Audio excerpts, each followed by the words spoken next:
మంచిది.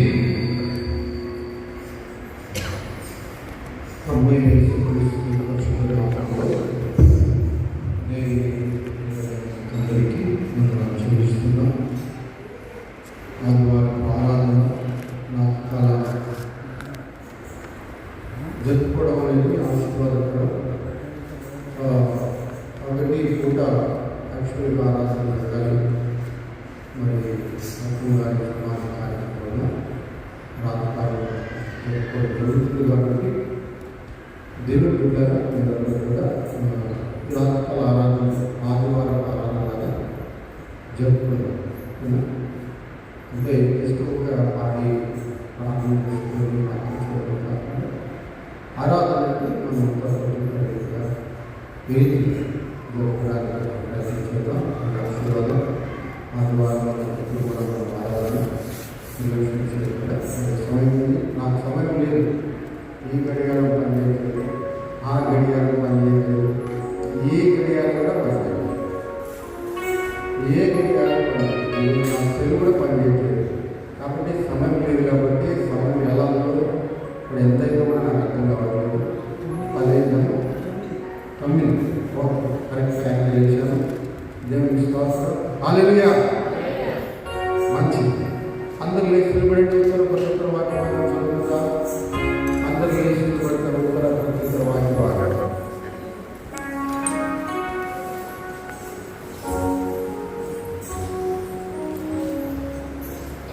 నలభై కీర్తనలు చదువుతున్నా. మొదటి నుంచి చివరి దాకా 40వ కీర్తన. ఎవరైనా పేరు ముందు వచ్చి చదవాలనుకుంటున్నాను. గిర్మియా వచ్చి 40వ కీర్తన మొదటి నుంచి చివరి దాకా ఉత్తర ప్రతిపరీతిగా చదువుతాను.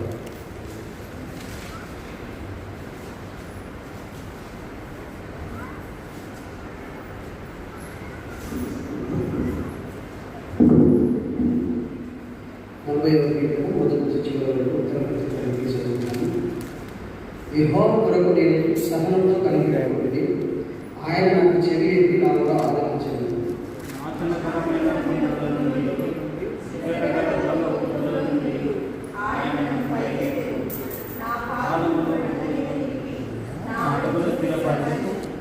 తనకు స్తోత్రరూపమును కొత్త గీతము మన దేవుడు నా నోట వచ్చాడు. అనేకులు దాన్ని చూసి భయభక్తులు కలిగి యెహోవా యొక్క గ్రహించారు.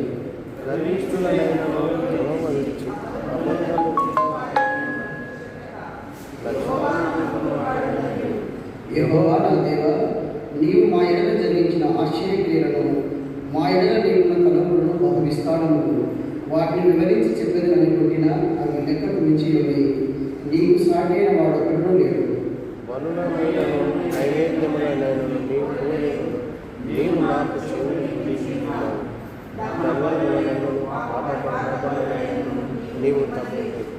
అప్పుడు పుస్తకపు చుట్టలో నన్ను కూర్చి రాయబడిన ప్రకారము నేను వచ్చి ఉన్నాను.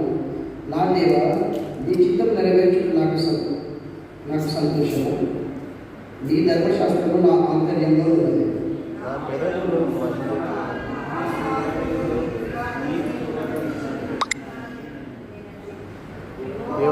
అది నీకు తెలియజేయుచున్నది. నీ నీతి నా హృదయంలో ఉంచుకొని నేను ఊరకుండలేదు. నీ సత్యమును నీ రక్షణను నేను వెల్లడి చేసి ఉన్నాను. నీ కృపను నీ సత్యమును మహాసమాజములకు తెలియక నేను వాటిని మరుగు చేయలేదు. యెహోవా నీవు వాత్సల్యమును నీ కృప సత్యమును ఎన్నడూ నన్ను కాపాడును. లెక్కలేని అపాయములు నన్ను చుట్టుకొని ఉన్నవి. నా దోషులు నన్ను తరిమి పట్టుకునగా నేను తల ఎత్తి చూడలేకపోతుంది. లెక్కకు అవి నా తలవంతులను మించి ఉన్నవి. నా హృదయం అధైర్యపడి ఉన్నది. యెహోవా దయచేసి నన్ను రక్షించుము. యెహోవా నా సహాయకుడు. నా ప్రాణము తీయుటకై యత్నించువారు సిగ్గుపడి కొద్దిగా భ్రమశీలుదురు గాక. నాకు కీడు చేయబోరు వారు వెనకకు మళ్లింపబడి సిగ్గుపొందుదురు గాక. నన్ను చూసి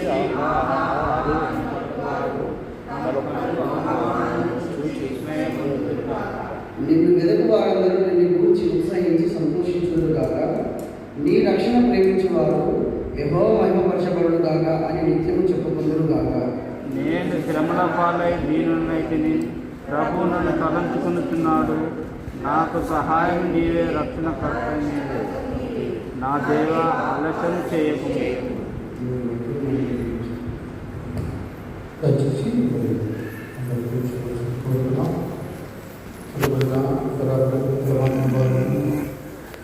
దేవుడు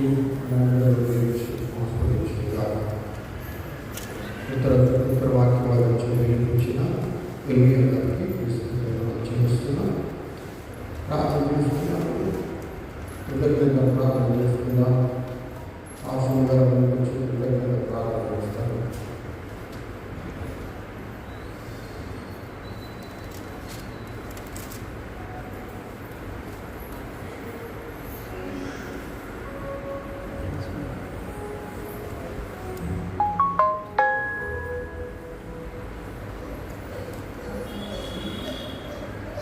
మస్తులకు కారణమవుతున్న పరిశుద్ధులు కూడా స్తోత్రం చెల్లిస్తున్నాను.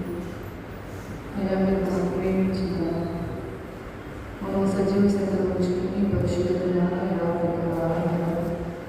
మీరు మాకు కూడా స్తోత్రం చెల్లిస్తున్నాను. సజీవులు స్థితించి అయ్యా, మా సంఘంలో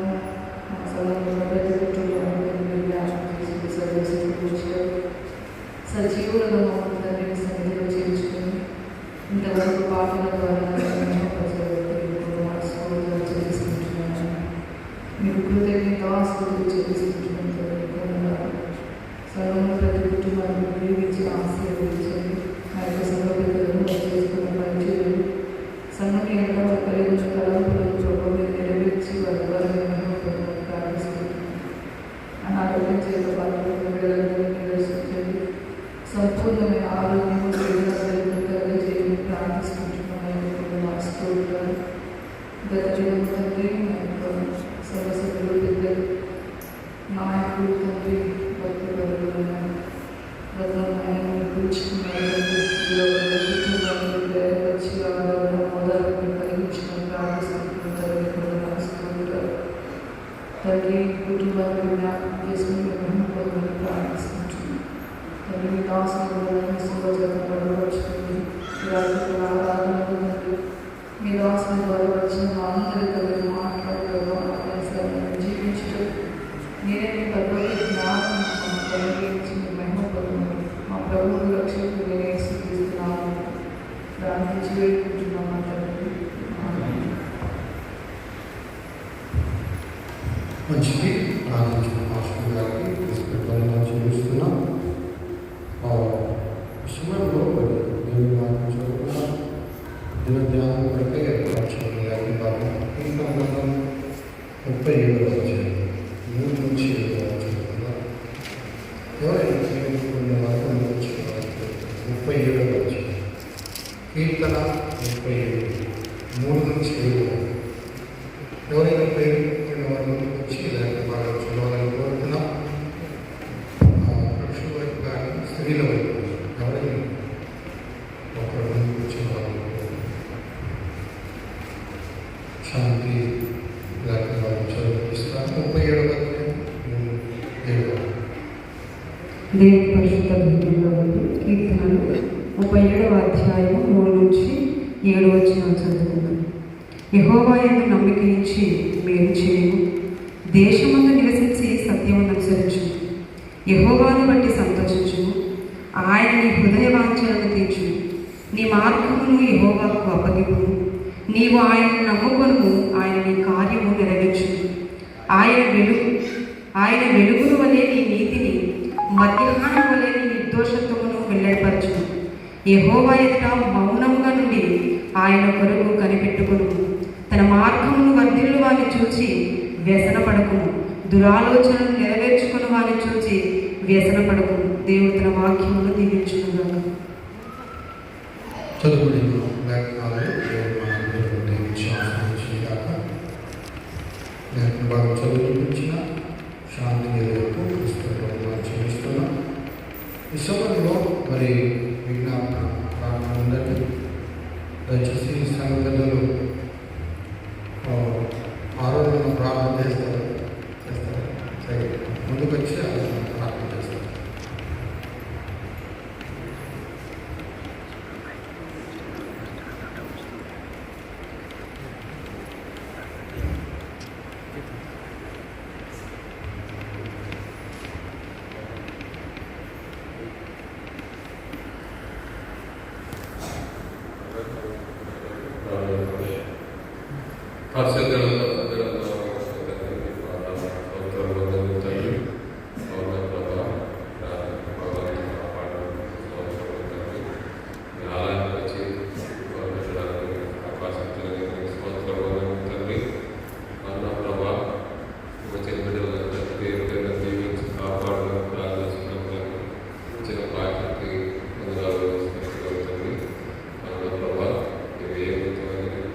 కూడినామో తల్లి నీకు బాగా తెలుసు తల్లి. మీ మాటలు విని మీ వాళ్ళకి మీ వార్త విని మీకు వాళ్ళతో పొందడానికి వార్త చెప్పడానికి నచ్చినందుకు నీకు స్తోత్రం తల్లి. మరి ఏ మీతో వచ్చి ప్లాన్ చేస్తున్నామో నీకు తెలుసు తల్లి. ఎన్నో ఇబ్బందులతో ఎన్నో బాధలతో ఉన్నారో వాళ్ళందరూ స్వస్థపరచని ముట్టండి తల్లి. అవును ప్రభా, ఎందరో హాస్పిటల్లో ఎందరో ఉన్నారు తల్లి, వాళ్ళకు కూడా ముట్టండి, స్వస్థండి. అవును ప్రభా, ఎందరైనా ఆరోగ్యంతో ఉన్నారో వాళ్ళకు కూడా ముట్టండి, స్వస్థంగా ముట్టండి తల్లి. గొప్ప దేవుడు అని మేము నమ్ముతున్నాం తల్లి. అవును ప్రభా, ఏం చేయగలరు వాళ్ళని నీ లేదే ముందుకు ఏం చేసి అర్థం తల్లి. అవును ప్రభా, నీవే సౌకర్యంగా కాపాడు వాళ్ళపై వేసుకున్నామని అనుకుంటున్నాం తల్లి. ప్రార్థించినటువంటి సహోదరు ఆమె గారికి పుస్తకంలో చూపిస్తున్నాం. పాడుకుంటున్నాం, కలిసి దేవుడి వారిగా ఇంకొచ్చి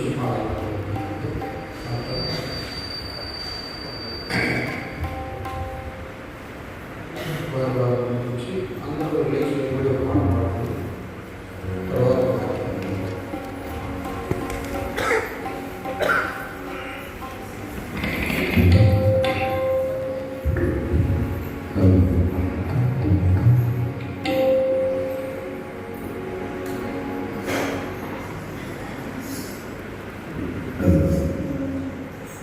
నాకు అంటున్నావు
త్రాగుతున్న ఈ కులం, త్రాగుతున్న ఈ జలం, నిలువలీల ఈ గృహం, నిలిచి ఉన్న ఈ స్థలం, బ్రతుకుతున్న ప్రతి క్షణం, నిలిచి ఉన్న ఈ స్థలం, బ్రతుకుతున్న ప్రతి క్షణం, కేవలం నీవేనయ్యా, కేవలం నీవేనయ్యా, నాదంటూ లేదానా ఏదీ లేదయ్యా, ఒకవేళ ఉందంటే నీవిచ్చినదే ప్రభువా, నాదంటూ లేదానా ఏదీ లేదయ్యా, ఒకవేళ ఉందంటే నీవిచ్చినదే ప్రభువా, నీవే నీవే బ్రతుకంతా నీవే, నీవే నీవే బ్రతుకంతా నీవే, నాదంటూ లేదానా ఏదీ లేదయ్యా, ఒకవేళ ఉందంటే నీవిచ్చినదే ప్రభువా, నాదంటూ లేదానా ఏదీ లేదయ్యా, ఒకవేళ ఉందంటే నీవిచ్చినదే ప్రభువా.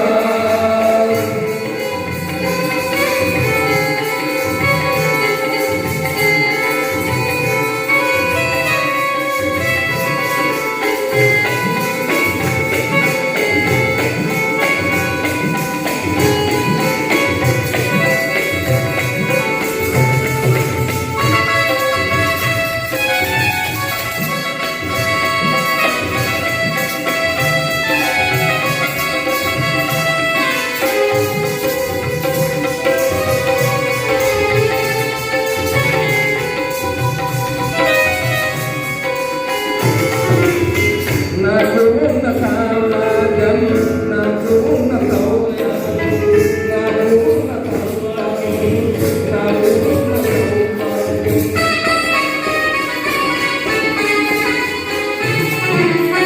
నాకు ఉన్న సమాజం, నాకు ఉన్న సౌభాగ్యం, నాకు ఉన్న సంతానం, నాకు ఉన్న సౌఖ్యం, అనుభవించే ఆరోగ్యం, ఆరోగ్య ఆహారం, అనుభవించే ఆరోగ్యం, ఆరోగ్య ఆహారం, కేవలం నీవేనయ్యా, కేవలం నీవేనయ్యా, నాదంటూ లోకాన ఏదీ లేదయ్యా, ఒకవేళ ఉందంటే నీవిచ్చినదే ప్రభువా, నాదంటూ లోకాన ఏదీ లేదయ్యా, ఒకవేళ ఉందంటే నీవిచ్చినదే ప్రభువా, నీవే నీవే బ్రతుకంతా నీవే, నీవే నీవే బ్రతుకంతా నీవే, నాదంటూ లోకాన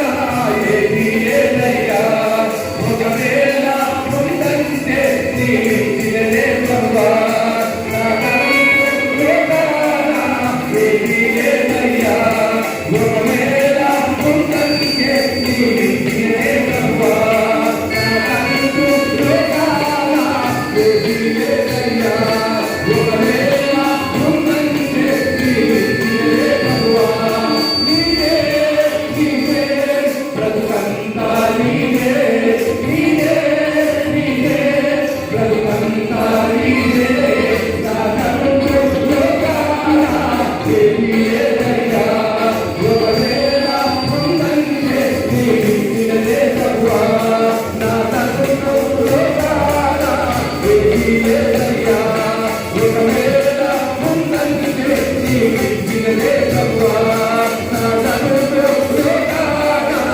ఏదీ లేదయ్యా, ఒకవేళ ఉందంటే నీవిచ్చినదే ప్రభువా, నాదంటూ లోకాన ఏదీ లేదయ్యా, ఒకవేళ ఉందంటే నీవిచ్చినదే ప్రభువా. అందరం కూడా అలాగే కనిపిస్తుంది, ప్రభు వైపు చూస్తూ ఆయన దాసుని ద్వారా మనతో ఏం మాట్లాడమై ఉన్నాడో ఆ వాక్కు కోసం ఎదురు చూద్దాం. తన దాసుని తన రెక్కల చాటున భద్రపరుచుకొని తన దాసుని ద్వారా ఏ మాటలు మన హృదయాల్లో నాటబడలాగా ఫలించలాగా మనమందరం కూడా ప్రార్థించాం. అలాగే కన్ను మూసుకొని ప్రార్థన చేద్దాం. ఎవరు కూడా మౌనంగా ఉండకుండా దయచేసి అందరం కూడా ప్రార్థన చేద్దాం. ప్రభువా నీకు స్తోత్రం, ఎందరికో లేని గొప్ప భాగ్యాన్ని మాకు ఇచ్చావు. అందరి బట్టి నీకు స్తోత్రములు ప్రభువా. గతించిన వారి కంటే మేమేం గొప్పవారం కాదు నాయన. ప్రభువా నీ సన్నిధానంలో మేము ఈ సాయంకాలం నిలబడి ఉన్నామంటే కేవలం నీ కృప మాత్రమే. ప్రార్థన చేద్దాం, అందరం కూడా ప్రార్థన చేద్దాం. ప్రభువా మీరు మాతో మాట్లాడండి. మీరు మాట్లాడితే మాకు నెమ్మది, మా జీవితాలలో శాంతి. మీరు మాట్లాడితే స్వస్థత కలుగుతుంది. ప్రభువా మీరు మాతో మాట్లాడండి. ప్రభువా మీ దాసుని బలపరచుకుని మీ దాసుని ద్వారా ఏం మాట్లాడాలన్నారో మీరు స్పష్టంగా ప్రభువా మాట్లాడండి. మా హృదయాంతరాలలోకి చేరునట్టు ప్రభువా మీరు కృపను అనుగ్రహించండి. ప్రార్థిద్దాం, అందరం ప్రార్థిద్దాం. ఎవరైనా ఊరికి ఉంటే నిలబడి చూడదండి. దయచేసి అందరం ప్రార్థన చేద్దాం. ప్రభువా మాతో మాట్లాడండి. మీరు మాట్లాడితే నాకు స్వస్థత కలుగుతుంది నాయనా. మీరు మాట్లాడితే నాకు విడుదల కలుగుతుంది నాయనా.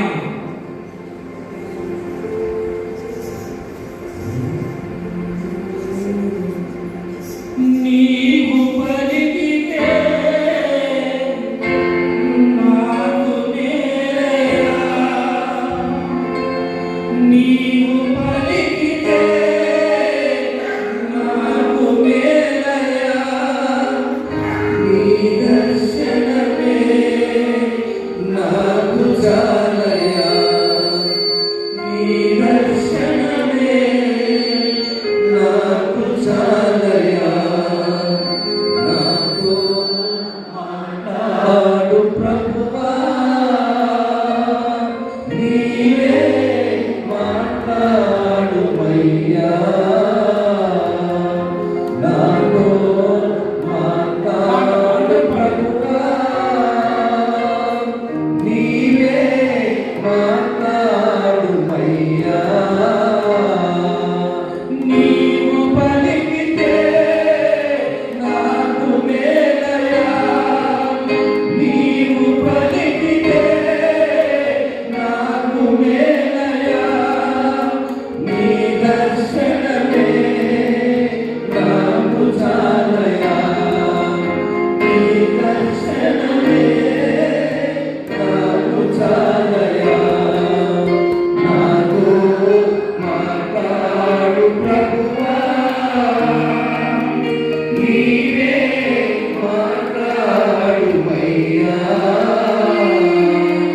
నాతో మాట్లాడు ప్రభువా, నీవే మాట్లాడుమయ్యా. నీ వాక్యమే స్వస్థత కలిగించేది, నా వేదనలో ఆదరించేది. నీ వాక్యమే స్వస్థత కలిగించేది, నా వేదనలో ఆదరించేది. నీవు పలికితే నాకు మేలయా, నీవు పలికితే నాకు మేలయా, నీ దర్శనమే నాకు చాలయా, నీ దర్శనమే నాకు చాలయా.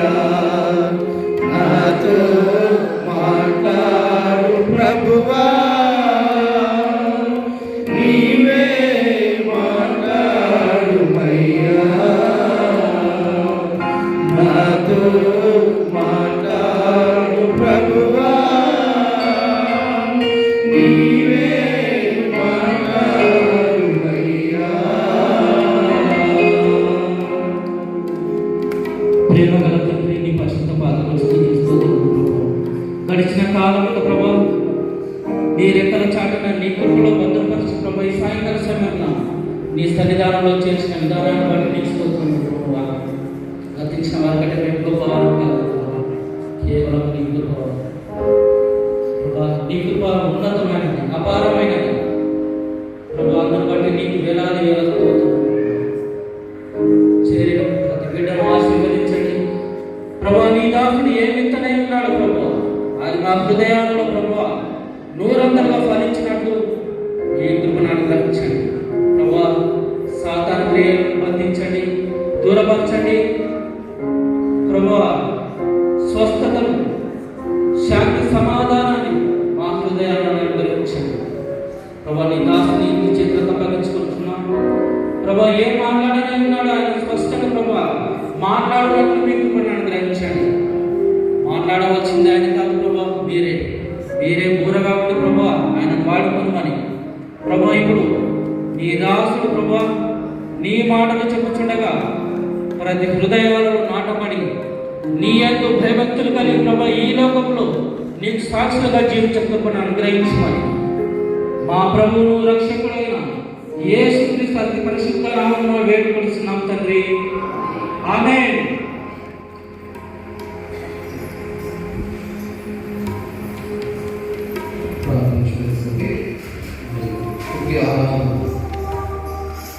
జరిగించిన వారి అనుభవానికి చూస్తున్నాం. మంచిది. దేవుడు మనకు కొన్ని నిమిషాలు ధ్యానిస్తున్నాం. సమయంలో 9:30 10 సమయాన్ని ఆలోచన మనకు ఎంతో మంచిది. సమయానుకూలంగా మరి మనం జీవించాలి. సమయం లేకపోతే, సమయాన్ని పాటించకపోతే ఆ బాధ కదా. మంచిది. దేవుడు వాక్యం చదువుకున్నా 37వ వచనం 3వ వచనంలో నుంచి యెహోవా యందు నమ్మిక ఉంచి దేశమును నివసించి సత్యమును అనుసరించి యెహోవాను బట్టి సంతోషించును, ఆయన హృదయ వాంఛలను తీర్చును. ఈ మార్గము యెహోవా గొప్పది, నీవు ఆయన నమ్ముకును అని కారణం. ఇక్కడ చదవబడిన లేఖన భాగంలో ఈ యాక్సిడెంట్కి నేను ఒక థీమ్ ఇచ్చాను, ఒక అంశం. అదేంటంటే నీకున్న ఆధారం. నీకున్న ఆధారం ఒకసారి చెప్తారా? నీకున్న ఆధారం. నీకు ఆధారం కాదన్నా, ఆధారం. కనుక వస్తుంది, రిజర్వ్ వస్తుంది, డిస్టర్బెన్స్ అవుతుంది. రిక్వెస్ట్ సమాజ్ ఇంజనీరింగ్ గారికి రిక్వెస్ట్ చేస్తున్నాం. మైక్ చెప్పండి ఒకసారి. నీకున్న నాకున్న ఆధారం. నీకున్న ఆధారం ఏమి? కాబట్టి మీరు కూడా నాకు చెప్పారు నీకున్న ఆధారం ఏమి. నేను మీకు చెప్పాను నీకున్న ఆధారం. ఇది అంశం. కాబట్టి మనిషికి లోకంలో ఆధారం అనేది చాలా అవసరం. ఆధారం అంటే అర్థమేంటి చెప్తారు? ఆధారం అంటే అర్థమేంటి? సపోర్ట్, ఒక చేయూత. చేయూత కదా. ఒక అండ, ఒక అండగా ఉన్నారు, ఒక బలంగా ఉన్నారు, తోడు, మరి ఒక తోడు కావచ్చు. అన్ని విషయాల్లో సహాయం గురించి విధానాన్ని ఏమంటాం? ఆధారం. మనకు ఆధార్ కార్డు ఉందా? అందరికీ ఉంది కదా ఆధార్ కార్డు. నాకు కూడా ఉంది ఆధార్ కార్డు. పిల్లలకు కూడా ఉంటుంది Aadhaar card. Aadhaar card government ఎందుకు ఇచ్చిందంటే, ఇదిగో నేను మీకు ఆధారాన్ని ప్రతి చిన్న బిడ్డ కానించి పెద్ద ఏజ్ వరకు అందరికీ, ప్రతి మనిషికి కూడా ఆధారం. ఇదిగో మా దేశంలో ఎదురు చూస్తున్నాం, మా దేశ పౌరులు మా దేశంలో ఉన్నావు కాబట్టి, మా దేశ బిడ్డలు కాబట్టి ఆధారం మేము ఇస్తామని అని ఆధార్ కార్డు ఇచ్చారు. కానీ ఆధార్ కార్డు ఎందుకు ఇచ్చారు మనకు? దేశము ఉచితంగా నియమిస్తున్నారు. ఎక్కడికి వెళ్ళిన ఆధారం లేకుండా అడుగు ముందుకు వేయలేదు లోకం కదా. ప్రస్తుత కాలం ఆధార్ కార్డు లేకుండా ఏ పని జరగదు. గవర్నమెంట్ పనిలో, సమాజంలో, దేశంలో మనకు ముందుకు వెళ్ళాలి అంటే, మన పనులు సమాజంలో జరిగించుకోవాలంటే, ఏ ఆఫీస్కి వెళ్ళినా, ఏ కార్యాలయానికి వెళ్ళినా, ఏ వ్యక్తిని ఏ పని జరిగించుకోవాలన్నా మనకు ఆధారం ఇచ్చారు. అయితే దేవుని బిడ్డలారా, గవర్నమెంట్ వారు ఇచ్చిన ఆధారం మనకు ఉంది. అఫ్కోర్స్ అది వేరే విషయం. వారు ఏ దానికి ఆధారం ఇస్తారంటే, ఆకలిగా ఉన్నప్పుడు ఆహారం పెడతారు, బియ్యం వేస్తారు. 10 కిలోలు ఎక్కువ వేయచ్చు, 10 కిలోలు తక్కువ వేయచ్చు. కరువు కాలంలో బియ్యాన్ని ఫ్రీగా ఇచ్చారు, మరి డబల్ ఇచ్చారు. ఎందుకంటే కష్టపడలేరు కాబట్టి, సంపాదించలేరు కాబట్టి, వారికి కనీసం తినడానికైనా అవసరం వస్తుందని చెప్పి ఆలోచించారు. క్రీస్తు దేవుని బిడ్డలారా, గవర్నమెంట్ వారు జస్ట్ అవర్ నీడ్స్, ఏమంటాం నీడ్స్ అంటే మరి కనీస అవసరాలు, తినడానికి, కట్టుకోవడానికి, బట్టలు కదా, కొనడానికి ఇల్లు కూడా ఇస్తున్నారు. ఇల్లు ఎవరైనా అప్లై చేయాలంటే ఆధార్ కార్డు ఉందా? ఎవరైనా క్రిస్మస్ బట్టలు ఇచ్చేవారు ఇంతకుముందు కేసీఆర్ గారు గవర్నమెంట్. అప్పుడు కూడా పాస్టర్ గారైనా మీరు కాదా అని అడిగేవారు. పాస్టర్ అయితేనే ఇచ్చేవారు బట్టలు, ఎవరైనా ఎవరు వెళ్తే ఇచ్చేవారు కాదు. ఈ రీతిగా అన్నింటిలో కూడా ఆధారం అనేది చాలా ఇంపార్టెంట్. క్రీస్తు దేవుని బిడ్డలారా, దేవుడు మనకి ఏమైనా ఆధారం ఇస్తున్నాడు? దేవుడితో మనకు దొరికే ఆధారం ఏంటి? ఒకసారి నేను మీకు కొన్ని విషయాలు జ్ఞాపకం చేస్తాను. గవర్నమెంట్ వారు ఇచ్చే ఆధారం ఎన్నెన్నో రకాలుగా ఉంది. ఇప్పుడు చాలామంది గవర్నమెంట్ ఎంప్లాయీస్ ఉన్నారు, వారికి గవర్నమెంట్ సమస్తం ఇస్తారు. ఇక గవర్నమెంట్ ఎంప్లాయీ కాని వారు, వ్యవసాయదారులు ఉన్నారు, కూలి పని వారు ఉన్నారు, మాకు మాస్టర్స్ ఉన్నారు. మాకు కూడా మాస్టర్స్కి ఎవరు ఇస్తారు? గవర్నమెంట్ వారు పెద్దగా మాకు ఉండొచ్చు. మాకు కూడా ఆధార్ కార్డు ఉంది కాబట్టి అక్కడక్కడ బియ్యం ఇస్తున్నారు, మాకు రెగ్యులర్గా ఇస్తున్నారు. కాబట్టి భారతదేశంలో నివసించే ప్రతి పౌరుడు కూడా గవర్నమెంట్ ఇచ్చే ప్రతి వృత్తికి అర్హులు, ప్రతి సహాయానికి వారు అర్హులు అనే సంగతి ఆధార్ కార్డు తెలియజేస్తుంది. అయితే దేవుని బిడ్డగా నీకు దేవుడు ఏదే ఆధారం ఇచ్చాడు. నీకున్న ఆధారం ఏంటి అంటే, నాకు ఉద్యోగం ఉంది, నాకు మా నాన్న తల్లిదండ్రులు సంపాదించిన ఆస్తి ఉంది, నాకు ఇదిగో నా దగ్గర 1 కోటి రూపాయలు ఉన్నాయి, నాకు ఆధారం అదే నేను బ్రతుకు కొనసాగిస్తాను. ఇదిగో నాకు తప్పకుండా మరి గవర్నమెంట్ వారు పెన్షన్ ఇస్తారు, గవర్నమెంట్ వారు నాకు సహాయం చేస్తారు అని ఈ రీతిగా రకరకాల ఈ లోక సంబంధమైన ఆధారాల గురించి మనం చెప్పుకుంటాం కదా. అయితే దేవుని దగ్గర మనకి ఏం ఆధారం దొరుకుతుంది? ఇప్పుడు ఇంతవరకు అన్న పాట పాడాడు, నా పొలము, నా స్థలం అంత నీది, నీవిచ్చినదే అని మనం పాడుకున్నాం. నీకున్న పొలం గవర్నమెంట్ వారు రిజిస్టర్ తీసుకుంటారు. గవర్నమెంట్ ఎంఆర్ఓ ఆఫీస్లో రిజిస్టర్ అవుతుంది, అది నీ పొలంగా ధృవీకరింపబడుతుంది. ఇప్పుడు దేవుడు ఇచ్చాడు, అది పొలం దేవుడు ఇచ్చాడు, ఇవ్వలేదు. చాలా నీ ఇల్లు ఉంది, మా నాన్న సంపాదించాడు, నేను ఆ ఇంట్లో ఉంటున్నాను, దేవుడే ఇచ్చాడు. మా నాన్న సంపాదించి కట్టించిపోయాడు, దాంట్లో నివసిస్తున్నాడు, గవర్నమెంట్ వారు ఇవ్వలేదు, మరి దేవుడు ఇవ్వలేదు అని నీవు ఒకవేళ అనుకోవచ్చు. దేవుని బిడ్డ అయితే క్రీస్తు దేవుని బిడ్డారు గమనించిన విషయం ఏంటంటే దేవుని మీద మనం ఆధారపడాలి.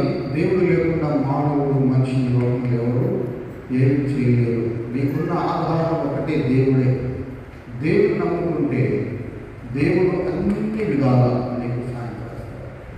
ఆ విషయాలు నేను లేఖన భాగంలో కొన్ని సంగతులు మీకు జ్ఞాపకం చేస్తాను. యెహోవా యందు నమ్మిక ఉంచి మేలు చేయము, దేశమందు నివసించి సత్యము అనుసరించి యెహోవాను బట్టి సంతోషించుము. ఆయన నీ హృదయ వాంఛలను తీర్చు, నీ హృదయ వాంఛలను తీర్చు.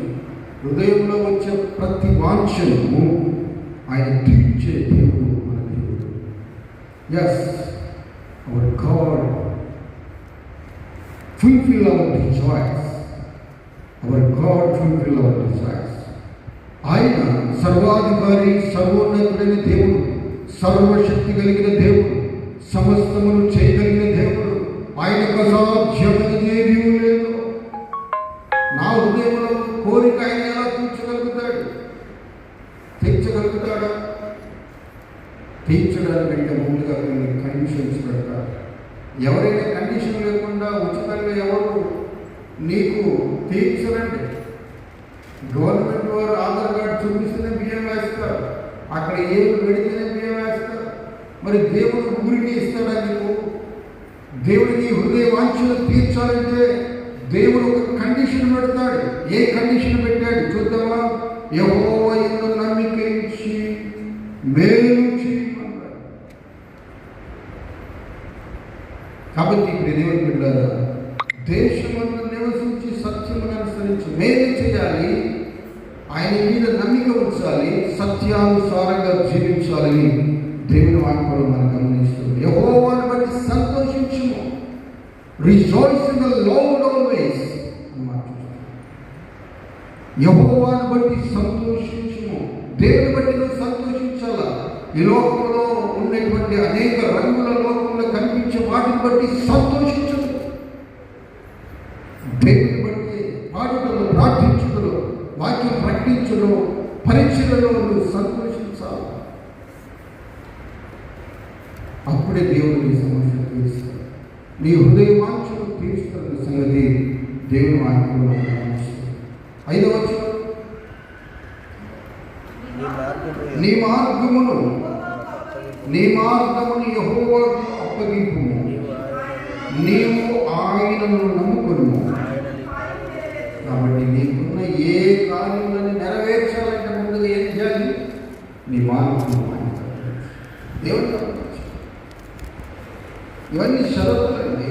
దేవుడు నిన్ను దీవించాలి అంటే, దేవుడు నీకు ఆధారం కావాలంటే, దేవుడు నీకు ఆశ్రయం కావాలంటే, దేవుడు నీకు ఆశీర్వాదం ఇవ్వాలంటే, దేవుడు నీకు ఆనందం ఇవ్వాలంటే, దేవుడు నీకు సమాధానం ఇవ్వాలంటే, దేవుడు నీకు సంతోషం ఇవ్వాలంటే, దేవుడు చెప్పే కండిషన్స్ నీవు ఫాలో కావాలి. You should follow his statutes. నీవు ఆయన కట్టడలను పాటించాలి, ఆయన వాక్యాలను అనుసరించాలి. అప్పుడు ఆయన నీ హృదయవాంఛలను తీరుస్తాడు. నీవు ఆయన నమ్ముకొనుము, ఆయన కార్యం నెరవేరుస్తాడు. అయ్యో నాకు మాత్రం పెళ్ళి కావాలయ్యా, ఏది వచ్చేసింది, దాదాపు 30 సంవత్సరాలు ఎవరు కూడా వివాహం చేసుకోవట్లేదు. దయచేసి చక్కగా ఈ సంవత్సరం నాకు మాట్లాడుతున్నాను అని ప్రార్థన, ఆ కార్యం నెరవేరుస్తాడు. చక్కని ఓర్పుని సిద్ధపరుస్తాడు. ప్రార్థిస్తున్నావా? నమ్మికతో ప్రార్థిస్తున్నావా? నీ హృదయం అయ్యో నా కుమారునికి ఉద్యోగం రాలేదే, నేను ఎలా ఇన్ని రోజులైతే ఇంత పెద్ద చదువు చదివించాను, వేలకు లక్షల రూపాయలు ఖర్చు పెట్టి చదివించాను, ఉద్యోగం రాలేదు. ఏంటి నా జీవితం ఏమైపోవాలి? నా కుమారుడికి ఉద్యోగం వచ్చింది, ఎంతో బాగుంది, ఎంతో బాగుంది అనుకుంటున్నావు, కానీ దేవుడు అడుగుతున్నావా? దేవుని సన్నిధికి వచ్చి మోకరిస్తున్నావా? ప్రార్థిస్తున్నావా? నీ మార్గాన్ని ఆయనకు అప్పగిస్తున్నావా? ఆయన మీద నమ్మిక ఉంచావా? ఎవరికైనా మేలు చేసావా? సత్యాన్ని అనుసరిస్తున్నావా? ఇవన్నీ చేయకుండా దేవుడిని కోరిక అయ్యా ఎలా చేస్తారు? ఇదిగో నా వ్యాపారం విస్తరించాలి, నా వ్యవసాయం ఈ సంవత్సరము బాగా పండాలనుకుంటావు కానీ ప్రార్థించు. రాష్ట్రంతో నీ వ్యవసాయంలో ప్రార్థించి విత్తనమే ప్రతి విషయం బట్టి ప్రార్థించాలి. తప్పకుండా దేవుడు ఆలోచిస్తాడు. క్రీస్తుని దేవుడు ఉంటారా? ఈ రీతిగా మనకున్న ఆధారం దేవుడు అన్నప్పుడు దేవుడు ఎన్ని రకాల విధానంలో మనల్ని నడిపిస్తాడో, మనకు ఆధారంగా కనిపిస్తాడో ఈ లేఖనాన్ని బట్టి మనం అర్థం చేసుకోవచ్చు. ఏం చేస్తాడంటే, ఒకటోది మనం గమనిస్తే నీ కాలం నెరవేరుస్తాడు. ఇంకేం చేస్తాడు? ఆయన నీ హృదయ వాంఛను తీరుస్తాడు. హృదయంలో ఉన్న వాంఛ తీరుస్తాడు, నీ కార్యాలను నెరవేరుస్తాడు.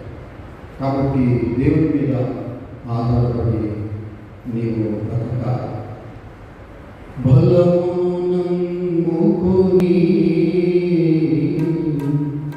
భంగపడ్డాను, బలమునమ్ముకొని భంగపడ్డాను, శక్తిమంతుడా కోటవని చెంతకు చేరా, శక్తిమంతుడా కోటవని చెంతకు చేరా. యేసు నీవే ఆధారము, యేసు నీవే ఆధారము, యేసు నీవే ఆధారము, యేసు నీవే ఆధారము.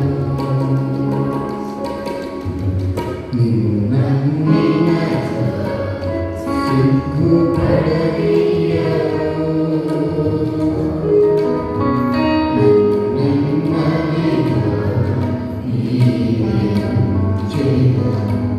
చాలా మంది యేసు నమ్మాలని సిగ్గుపడతారు, ప్రార్థించాలంటే సిగ్గుపడతారు.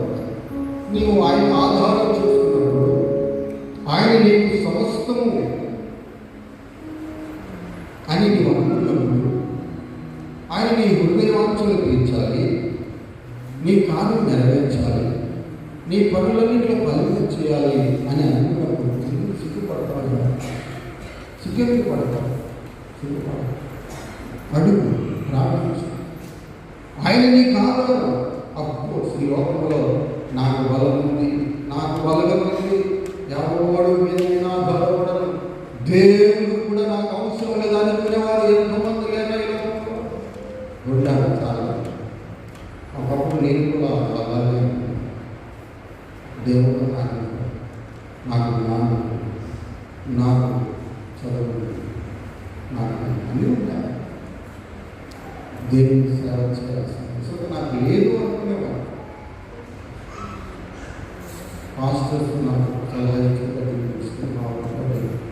మా పాస్టర్ ఆయన్ని క్వశ్చన్స్ వేసి మాట్లాడుతున్నారు. అప్పుడు నా బలం ఏమైందండి? నా బలం ఏమైంది? బలం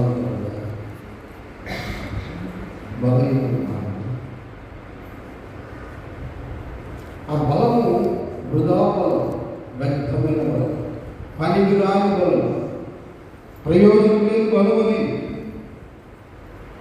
ఇప్పుడు బాధపడుతుంది. అయ్యో ఏ రీతిగా అందరి జీవితాలు జరుగుతుంది. అప్పుడప్పుడు మీ బలాన్ని బట్టి మీరు అసహిస్తారు. మీ బలాన్ని బట్టి అవతల వ్యక్తులు ఏదేదో మాట్లాడాలనుకుంటారు. మీ బలాన్ని బట్టి అవతల వారిని నానా రకాలుగా వేధిస్తూ బాధిస్తూ ఉంటారు. తర్వాత ఒక సమయం వస్తుంది, ఆ సమయంలో నేను బలవంతుడు ఆయన నాకు బలహీనుడు అనుకున్నాను అని బలపడతాడు. అప్పుడు సిగ్గుపడినప్పుడు దేవుడు ఫీలింగ్ కదా. కాబట్టి దేవుడు నమ్మినప్పుడు సిగ్గుపడ క్రీస్తుని దేవునికి ధనము నమ్ముకునేవారు, మనుషులు నమ్ముకునేవారు, తెలివి నమ్ముకుని తూలిపడ్డవారు నమ్ముకున్నారు. ఆఖరిగా దేవస్థానంగా రాసిన పాట. ఈ పాట నేను అనుకున్నప్పుడు వల్ల చాలా ఆశ్చర్యస్తుంది. నా జీవితం కలిగి కనిపిస్తుంది. క్రీస్తుని ప్రేరేపులారా మనమంతా కూడా నిజంగా ఆధారం ఎవరినైతే ఆధారంలో భావిస్తున్నామో వారు ఒక దినాన నీకు ఆధారంగా ఉండకపోవచ్చు, నిరాధారమైపోవచ్చు, నిర్వీర్యమైపోవచ్చు నీ ఆధారం. అయితే దేవుని ఆధారం గణించినటువంటి మానవుడు. దేవుని ఆశ్రయిస్తే, దేవుని అడిగితే, దేవుని వెలిగితే, దేవుని కొరకు బ్రతికితే నీకేమీ తక్కువ కాదు. నీ హృదయ వాంఛలను తీరుస్తాడు, నీ కోరిక యావత్తు సిద్ధింపచేస్తాడు. ఫిలిప్పీయులకు రాసిన పత్రిక 4:7 బైబిల్ వారు దయచేసి చదవాలి. ఫిలిప్పీయులకు రాసిన పత్రిక 4:7 అప్పుడు సమస్త జ్ఞానములకు మించిన దేవుని సమాధానం యేసుక్రీస్తు వలన మీ హృదయములకు మీ తలంపులకు కావలి. అప్పుడు ఎప్పుడు అంటే అప్పుడని మాట్లాడారు. అప్పుడు ఎప్పుడు అప్పుడు అని పదం రాయబడింది. ఎప్పుడు అనే సంగతి మనం తెలుసుకోవాలి. ఎప్పుడంటే పర్వతం కదా.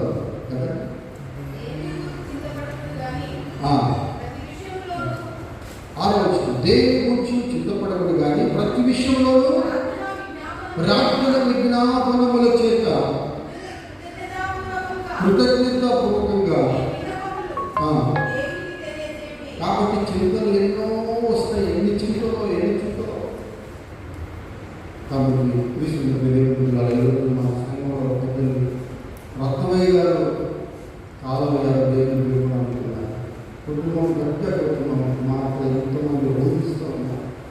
భగవద్గీత గుర్తించారు. చింత అయ్యో తండ్రి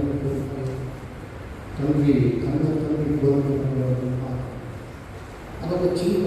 తండ్రి పోయేట చింత ఎంతో కాలంగా చింత అనేది ఆకస్మికంగా కొన్ని సంఘటనలు, కొన్ని ప్రమాదాలు వచ్చినప్పుడు మరి చింత అనేది వస్తుంది. కాబట్టి ఆ చింత వచ్చినప్పుడు చింతించక ఏం చేయాలన్నది దేని గురించి చింతపడకూడదు కానీ ప్రతి విషయంలోనూ ప్రార్థన విజ్ఞాపనముల చేత. కాబట్టి ప్రార్థన విజ్ఞాపనముల చేత కృతజ్ఞతాపూర్వకమైన విన్నపములు ఎవరికి తెలియజేయాలి? దేవుడికి. చింతిస్తున్నాను, చింత వచ్చిందంటే చాలామంది ఫ్రెండ్స్ పెట్టుకుంటారు, వెలుగురు వారు పెట్టుకుంటారు. కొన్ని విషయాలు చింత వచ్చినారు, కొన్ని విషయాలు డౌట్ వచ్చినారు, కొన్ని విషయాలు ఆలోచన వచ్చినారు. ఒకసారి కొత్తగా పెళ్ళినప్పుడు నా భార్య మీద మాట్లాడుతుంటారు. ఏ కొన్ని అనుమానం వచ్చింది, ఎందుకు అనుమానం వస్తుందని ఆలోచించేవారు. ఎందుకు ఇలా అనుమానం వస్తుంది అని ఒకసారి అన్నీ పరిశీలించుకున్నాను. నిజమా వాస్తవమా అని ఇదేదో ఆలోచించవచ్చు. ఒకసారి మా ఫ్రెండ్ని అడిగాను, ఎందుకంటే ఇలా వస్తుంది ఆలోచించుకుంటే అలా ఆలోచించలేదు. అర్థం చేసుకో, దేవుని దేవిస్తాడు, దేవుని ఆశ్రయిస్తాడు. అంతకు మించి ఏం మాట్లాడదు, ఆలోచన చేయవద్దు, అది వేయించుతాం అని వాస్తవం అనుకుంటాం. అప్పటి నుంచి ఆలోచించకుండా అనుమానించకుండా నేను ప్రార్థన చేసుకోవడం నా మానం లేదు. కాబట్టి ఇప్పుడు నేను వేరే వాళ్ళు చెప్పేదల్లా విని అది వాస్తవమని గొడవ పేచి పెట్టుకొని కొట్టుకొని నరుక్కొని చంపుకొని ఇవన్నీ చేస్తుంది వాహనం. అది కుటుంబాన్ని పెంచుకుంటుందా? అది జ్ఞానవంతుల కుటుంబాన్ని పెంచుకుంటుందా? అది తెలివిగలిగిన కుటుంబాన్ని పెంచుకుంటుందా? అది భక్తి బల కుటుంబాన్ని పెంచుకుంటుందా? అది సేవకుల కుటుంబాన్ని పెంచుకుంటుందా? అనిపించుకోవాలి. ఆ డౌట్ క్రియేట్ అవుతుంది, స్పాంటేనియస్గా క్రియేట్ అవుతుంది. అది నాకు అనిపించింది. అప్పుడు ఆ స్పాంటేనియస్గా క్రియేట్ అయిన డౌట్ని, స్పాంటేనియస్ అంటే అర్థం తెలుసు, అదంతటికైనా వస్తూ ఉంటుంది. మనం ఏం చేయకుండా అది అలాగే నిలబడుతుంది. అలా కావాలని వస్తుంది. క్రీస్తుని దేవుని పెట్టారు. ఈ లోకంలో అలాంటి థాట్స్ అప్పుడప్పుడు వస్తూ ఉంటాయి. అవన్నీ చింతలు దారితీస్తాయి, మనోవేదనకు దారితీస్తాయి, భయంకరమైన నరకానికి దారితీస్తాయి. అవి ఏం చేద్దామో ఆ చింతలో చచ్చిపోవాలనిపిస్తుంది, ఆ చింతలో వాళ్ళు విడిచేద్దామో అనిపిస్తుంది, చింతలో వాళ్ళని చంపేద్దామో అనిపిస్తుంది, ఆ చింతలో అక్కడి నుంచి పారిపోదామో అనిపిస్తుంది. ఆ చింత అనుమానమైన చింత ఉన్నాను రాదా పారిపోవాలనిపిస్తుంది. కాబట్టి ఎవరికైనా మానవులుగా మనుషులుగా అనుమానం అనేది కావాలి. కానీ ఈ దేవుడు కూడా ఏదైనా కానీ అదే పనిగా చింతించకూడదు. ఇదిగో అక్కడ నా భర్త ఎందుకు అంతా మాట్లాడాడు అని ఫీల్ మీకు రావచ్చు. ఎందుకు కనీసం మాట్లాడాడు అని ఫీలింగ్ వస్తుంది. అప్పుడు చింత వస్తుంది. ఎందుకు మాట్లాడాడు భక్తులుగా వాక్య కూడా ఎవరితో మాట్లాడినప్పుడు ఫీలింగ్ వస్తుంది, చింత వస్తుంది, అనుభవం వస్తుంది. కాబట్టి దేవుడు చింత పడకూడదు. కానీ ప్రార్థన విజ్ఞాపనముల చేత ఎవరికి తెలియజేయాలి? దేవుడికి తెలియజేయాలి. దేవుడే మనకు ఆధారం, అన్నిటికీ ఆధారం ఆయన. నీ చింతలు తీర్చువాడు ఆయన, నీకు సమాధానం ఇచ్చేవాడు ఆయన, నీకు ఆశీర్వాదము అనుగ్రహించేవాడు ఆయన. ఆధారం కాదా? చింత దూరం అవ్వడానికి, చింతను పెంపొందింపచేక చింతను దూరపరచగలిగిన వ్యక్తులు ఈ లోకంలో ఎవరైనా ఉన్నారండి? దేవుడు ఆ చింతను దూరపరచాడు. దేవుని వాక్యం చదివితే దేవుడు ఏమంటాడు? నిన్ను వల్ల నీ పొరుగు వారిని క్షమించు, ప్రేమించమంటాడు. యేసుక్రీస్తు వారి శిలువలో ఆ రీతిలో భయంకరంగా కొడుతూ, శీలలతో బిగకొడుతూ, శిలువకు ఉమ్మి వేస్తూ, ఆయన అన్ని చీట్లు వేసుకుంటూ, చింపి వేస్తూ ఎగతాళిగా మాట్లాడుతున్నప్పుడు, తండ్రి వీరేం చేస్తున్నారో వీరిని ఎరుగరు కనుక వీరిని క్షమించు. ఒకవేళ నీ భార్య మీద అలాంటి అనుమానం వస్తే క్షమించు. ఒక మాట యేసుక్రీస్తు క్షమాగుణము కలిగి జీవించు. క్రైస్తవ జీవితము రెండే. ఒకటి, నీ దేవుడిని యెహోవాను ప్రేమించు, నీ పొరుగు వారిని ప్రేమించు. వర్టికల్ లవ్, హారిజాంటల్ లవ్ అంటారు. అడ్డ ప్రేమ, నిలువు ప్రేమ, అంతే.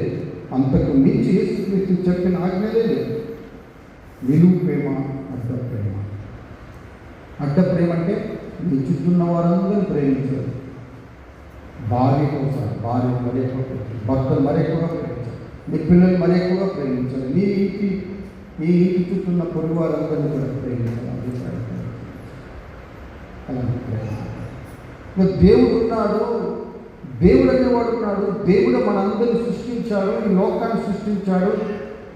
ఈ లోకంలో పంచభూతాన్ని ఉంచి వాటి యందు మనల్ని ఉంచి మనల్ని పోషిస్తూ, నడిపిస్తూ, జీవింపచేస్తున్నాడన్న ఆలోచన నీకు ఉన్నట్లయితే తప్పకుండా దేవుని ప్రేమించక మానవుడు దేవుని ప్రేమిస్తానే ఉంటాం. దేవుని మీద ధ్యాస కలిగి దేవుని ప్రార్థిస్తాం, దేవుని అడుగుతాం. దేవానికి కృతజ్ఞత, దినమును బట్టి కృతజ్ఞత, సమయమును బట్టి కృతజ్ఞత, ఈ ఆశీర్వాదాన్ని బట్టి కృతజ్ఞత అని తప్పకుండా, ఈ ఆహారాన్ని బట్టి కృతజ్ఞత అని తప్పకుండా చెప్పగలుగుతాం. దానికంతటికి ఆధారం దేవుడే అనే సంగతి నీవు ఎన్నడూ మరవకూడదు. కాబట్టి చింతపడకుండా దేవుని అడిగిన ఏం చేస్తాడండి? అప్పుడు దేవుని అడిగినప్పుడు, చింత వచ్చినప్పుడు, దేవునికి తెలియజేసినప్పుడు అప్పుడు ఏమొస్తాడు? సమస్త జ్ఞానములకు మించిన సమాధానం. ఈ పండితులను అడిగిన ఆస్ట్రాలజర్స్ అంటారు, పెద్ద పెద్ద జ్ఞానులు ఉంటారు, పండితులు ఉంటారు, పెద్ద పెద్ద మరి సైకాలజిస్ట్ అంటారు, సైకాలజిస్ట్ అంటారు. వారి దగ్గరికి వెళ్తాం. చాలామంది ఎందుకో నాకు అనుమానం వస్తుంది, ఎందుకో నాకు అదే పనిగా చింత వస్తుంది అని మనం వెళ్తాం. వెళ్ళినప్పుడు వారు డబ్బు గుంజుకొని ఏదో చెప్పేస్తారు, పంపిస్తారు. అందువల్ల మనకి ప్రైజ్ ఉండదు నాకు తెలుసు. కాబట్టి మనం